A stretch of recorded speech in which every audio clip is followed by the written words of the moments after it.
Don't forget to subscribe my channel Hang Duk Mana. Sas. Assalamualaikum, selamat datang ke channel Hang Duk Mana. Mari kita dengar respon Iswadi Muni tentang isu Adung Kuang Khairan, kenyataan dibuat Wan Faizal. Saya baca sikit. Seorang pemimpin bersatu menafikan ujuk sebarang plan kompromi melibatkan jawatan naib Persatuan Parti itu dalam pemilihan bulan depan. Timbalan Ketua Bersatu Selangor Muhammad Rafiq Allah sebaliknya berkata plan kompromi hanya terpakai untuk kedudukan timbalan Presiden Parti itu. Okey, mari kita dengar respon itu. So di Muni dia akan minta komen macam biasa. Okey, tak apalah, dia bertanding naik. So dalam bersatu ni, dia kata dalam mesyuarat MKT lah, dipanggil mesyuarat tinggi dia, tertinggi, dia kata apa? Naib ada 3, jadi naib ni kita jangan pertandingkan. Kita bagi 3 orang ni menang. Kan, iaitu Peja, lepas tu ada 2 orang lagi lah. Kan, wakil dia. Ada 3 ni jangan bertanding. MKT semua, dia panggil MKT, UMNO panggil MKT, MT lah. Jangan bertanding 3 orang. Alright. Tiba-tiba hari pencalonan tuan-tuan, 6 orang hantar orang. 6 orang hantar orang. 3 yang baru ni datang adalah ahli majlis tertinggi yang setuju kata tak hantar orang tadi tu. So daripada 3 yang kata tak bertanding dah unding, tiba-tiba datang hantar 3. Marahlah semalam Wan Faizal. Wajargon ni marah. Kata kita tak bertanding, tiba-tiba bertanding ni macam mana? Kita nak kena bertanding 3 orang. Patutnya tak bertanding. Seorang tarik diri. Sebab dia boleh tarik diri sebelum 2 November. Hari ini ahli Dewan Undangan Negeri Kuang. Keluang ke Kuang? Kuang maksudnya. Dia buat kenyataan, dia bertanding juga. Dia kata kenapa pula? Memang kita ada perbincangan, tapi kita bincang Presiden timbalannya tak bertanding. Naib boleh bertanding. Sudah. Nah, soalan saya tuan-tuan, dia tak ada WhatsApp group ke? Kan? Ni nak bagi tahu sebelum ini apa kekuatan bersatu dan PAS sehingga mereka boleh menang banyak kawasan, banyak negeri, banyak kerusi. Dan saya percaya di negeri Perak pun ada mereka menang. Apa sebenarnya kekuatan asas mereka? Kita tahu kekuatan sebenar PAS dan bersatu. Kita nak cerita bersatu, kita kata yang Muhyiddin kata duit, Yasin kata duit tu masuk akaun dia tu, masuk akaun parti tu. Antara duit tersebut dihantar kepada siapa tuan-tuan? PAS. Ni saya tahu ada bekas-bekas ahli PAS kat sini kan. Tak apa, alhamdulillah dah jadi bekas. Tak nak bagi tahu bahawa kemenangan mereka tempoh hari kerana duit yang melampau banyak. Ni bukan saya sebut perkataan melampau banyak. Saya bukan sebut banyak. Bagi kita 10,000 tu banyak dah. 100,000 tu dah kira banyak. Melampau banyak tu maksudnya apa tuan-tuan? Lagi besar daripada tu. Tuan-tuan, ni nak cerita mungkin dah tahu, ramai dah tahu tengok live saya sebab saya antara yang dedah kan. 2021 bukan 21-22 2020 dia baru jadi Perdana Menteri, baru jadi kerajaan. Ke 2021 masuk akaun bersatu. Akaun bersatu 275 ringgit juta ringgit. 275 juta ringgit.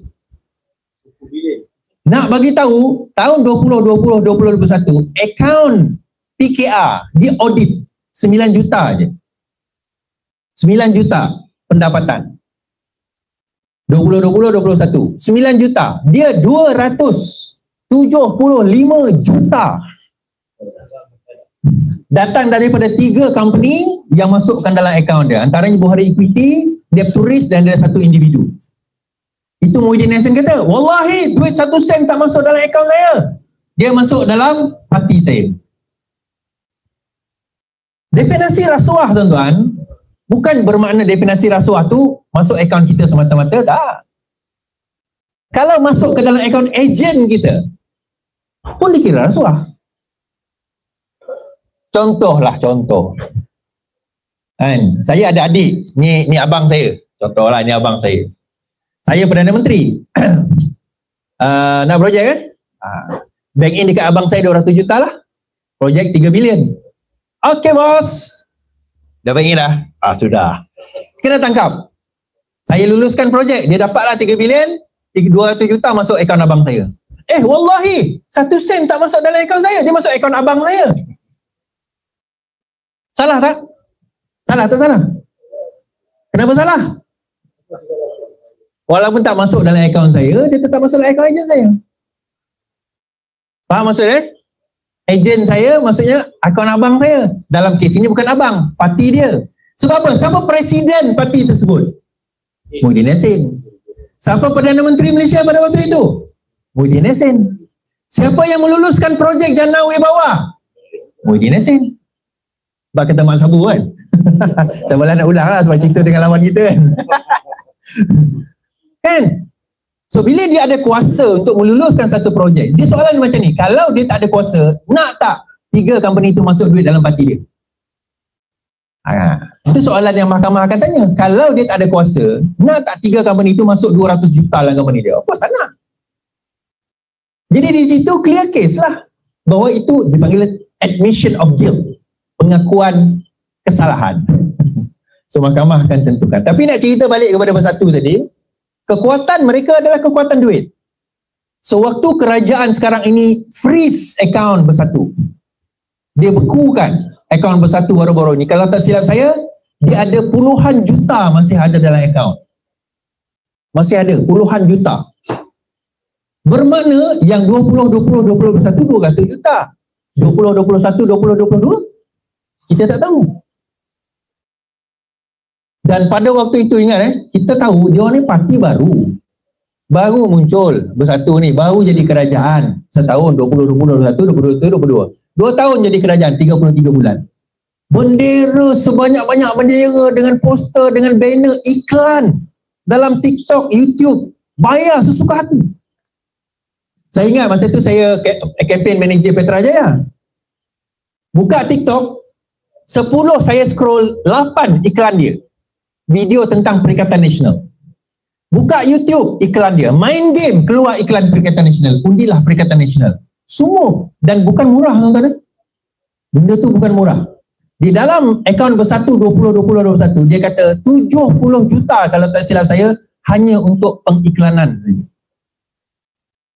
Kita nak lawan macam mana? Kita nak lawan macam mana? So, berita kepada tuan-tuan dan puan-puan di Taiping dan juga di yang menonton kita ni, PRU 15 dia ada dengan dana, kekuatan dana. Satu kekurangan bila kita menggunakan duit ni tuan-tuan, dan dia confident masa tu, dia confident menang. Dia orang punya kiraan pada masa itu dia akan menang minoriti, dia akan menang tapi dia menang tak besar. Sebab itu dia kata dia nak lebih kurang dalam 10 ahli UMNO join dia orang cukup. Dia tu dia kata dia buat 10 orang tu. Dia orang dah tahu dah. Dia orang dah jangka dia menang dalam sekitar 116 kerusi. Confident. Sekali-sekali tengok Pakatan Harapan menang 80 kerusi. Dia hanya dapat kurang daripada itulah 70, salah saya. 70 something.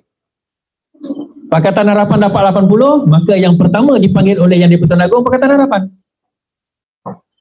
Lepas tu Muhyiddin mempertikaikan. Yang kedua dipanggil Perikatan Nasional.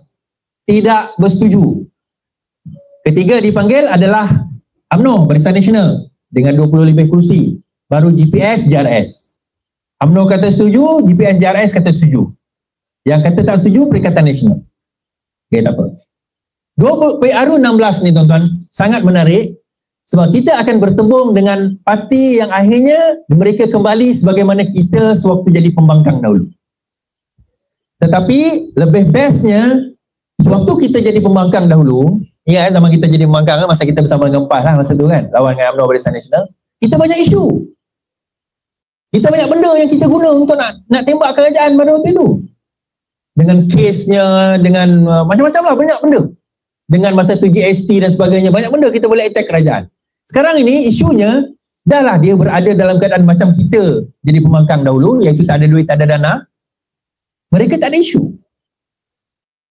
Saya bawa pemengaruh influencer Perikatan Nasional berdebat tentang isu kerajaan gagal. Yang itu pun dia gagal nak berdebat dengan saya. Dia kata boleh berdebat tapi tukar tajuk. Dia yang bawa tajuk tu kerajaan gagal, dia yang berdemo, dia yang duk hari-hari kata kerajaan gagal. Kita nak berdebat dengan dia isu tu, dia tak berani. Kenapa tuan-tuan? Sebab dia tahu kalau dia cakap seorang-seorang macam ni, dia berani ya. Tak ada orang persoalkan dia. Tapi kalau di depan saya akan persoalkan fakta dan data dia. Sebagaimana Rafizi persoalkan Lim Sian Si hari tu, dia persoalkan Papu Kari. Kan Papu Kari dia tanya, dia kata zaman Najib dulu bagus, bagi BRIM banyak. Kamu tahu tak Najib bagi berapa BRIM setahun? Tak tahu. Sekali. Kamu tahu tak kerajaan sekarang ni bagi berapa BRIM setahun? 6 kali. Oh, dia kata tak tahu. Orang macam fakta tak tahu, data tak tahu. Tapi sebab kebolehan dia pandai sembang macam saya ni. Dia punya cerita lah. Ya, kita tapi akhirnya keluar mulut dia, kalau kita tak ada depan dia, macam ni kita nak verify the facts? Macam ni kita nak buktikan data? Orang yang tak membaca akhirnya kata, oh betul lah. Betul lah kerajaan ni gagal ni. Bila Rafizi tanya, kita tuan-tuan, kita faham, kita baru keluar daripada COVID. Kita ada rakyat yang susah, kita faham. Negara kita baru nak mula membangun balik setelah jatuh teruk. Ekonomi kita jatuh teruk. Inflasi kita, kadar pengangguran kita sebagainya, memang kita akui kita jatuh teruk. Hutang kita 1.5 trilion, kita akui semua tu. Dan kita baru nak merangkak keluar, kita baru nak keluar. Tiba-tiba dia kata, sekarang rakyat lagi susah daripada zaman COVID. Tuan-tuan boleh keluar ke? Kalau siapa yang kata rakyat sekarang lebih susah daripada zaman COVID, mari datang jumpa saya. Zaman COVID dahulu, sampai kita angkat bendera putih lah. Saya antara orang yang mempopularkan bendera putih. Angkat bendera putih masa tu, ingat